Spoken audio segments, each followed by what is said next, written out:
Сәлем достар, сіздермен Аида. Бүгін сіздермен дәмі өте керемет болып шығатын картоп пен етті бұқтырып пісіретін рецептісімен бөліскім келеді. Үйге қонақтарыңыз келген кезде тез дайын болатын ыстық тамақтың бірі. Міндетті түрде видеоны соңына дейін қараңыздар. Ең алдымен мультиваркамызға сұйық майымызды құйып алып, үстіне туралған пиязымызды салып қуыратын боламыз.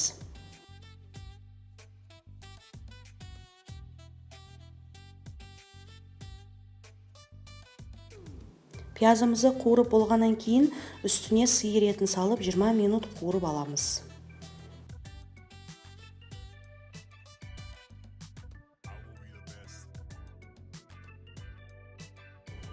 Міне достар, етімізді қуырып алдық. Енді алдын ала туралған картопты саламыз. 10 минут қуырып шығатын боламыз.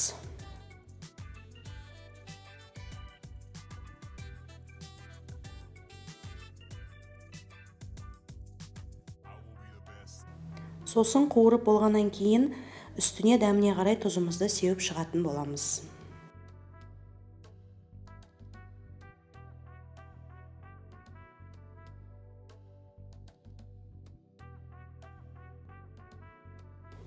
Ал енді мультиварканы режимін тушенияға ауыстырамыз. Бетін жауып бұқтырып пісіретін боламыз.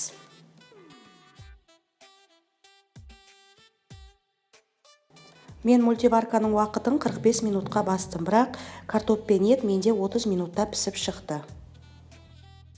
Міне достар, біздің картоп пен етіміз дайын болды, езілмей әдемі болып пісіп шықты.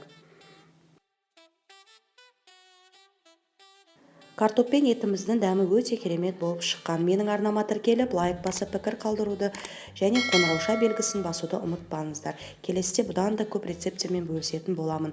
Отбасыларыңызға жасап беруге кеңес беремін. Астарыңыз дәмді болсын. Келесі жүздескенше.